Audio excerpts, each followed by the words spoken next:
हाँ, આ શબ્દો માતા પિતાના તરફથી બોલવામાં આવેલા શબ્દો બાળકો માટે ઘણી મોટી ભૂમિકા ભજવી જતા હોય છે. ડૉક્ટર ખ્યાતિ, આપની પાસે આવે પહેલાં આવું નહોતું, પણ અત્યારે જે સમાજમાં આપણે જોઈએ છે કે મોસ્ટલી સિંગલ અથવા તો બે બાળકો હોય છે, અને એટલા માટે બહુ ભારણ હોય છે બાળક માટે કે ભવિષ્યનું નિર્માણ એ રીતે કરવાનું છે કે જેથી માતા પિતાને ખુશ કરી શકે. આપણે વારંવાર એવું પણ સાંભળીએ છીએ, માતા પિતા એવું કહેતા હોય છે કે આ બધી મહેનત અમે કોના માટે કરીએ છીએ, તમારા માટે કરીએ છીએ. એવું પણ કહેતા હોઈએ છીએ કે પોતે જે ન કરી શક્યા એ બધું જ એ બાળક પૂરું કરે, એ એટલો બધો અપેક્ષાઓનો બોજ એ બાળક પર લાદી દેતા હોય છે, અને પરિણામે એ બોજને લઈને એ બાળક બસ એ પરીક્ષા દરમિયાન પરીક્ષા પતી જાય પછી એ ઉતારી નથી શકતું. તો એને લઈને તમે શું કહેવા માંગશો? હા, આજે મા બાપો એ સપના જોયેલા પોતાના માટે અને ઈકો આવે છે, અને એ લોકો પૂર્ણ નહોતા કરી શક્યા. એ સપનાઓ જ્યારે એ પોતાના બાળકો થ્રુ પૂરા કરવા માંગે, અને બાળકોના પોતાના સપના જુદા હોય, ત્યારે ખરેખર ખૂબ તકલીફ થતી હોય છે. કારણ કે બાળકોને પોતાને જે કરવું છે એ નથી કરી રહ્યા, પણ એ પોતાના મા બાપના પેલા અનફુલફિલ્ડ ડ્રીમ્સ પૂરા કરવા જઈ રહ્યા છે. ત્યારે મોટા ભાગે પરફોર્મન્સ એટલું સારું નથી આવતું, કારણ કે એ દિલથી નથી કરી રહ્યા.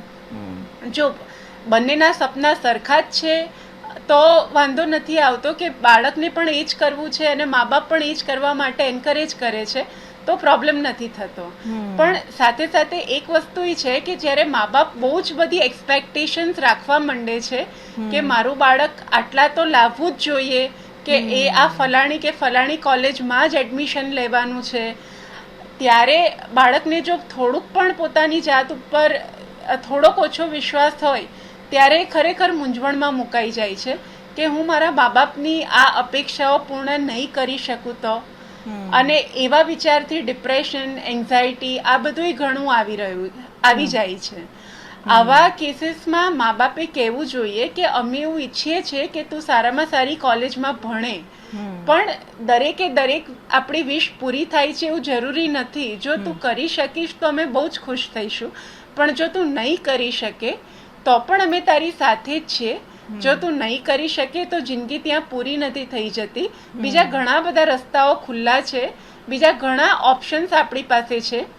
આપણે કોઈ બીજી કોલેજમાં લઈ શકીએ, કદાચ એ લાઈનમાં નથી મળ્યું તો આપણે કોઈ બીજી લાઈનમાં લઈ શકીએ એડમિશન, અને એના પછી પણ જીવન પતી નથી જતું. આપણું ફ્યુચર તો પણ આપણે ઘણું બ્રાઇટ બનાવી શકીએ છીએ.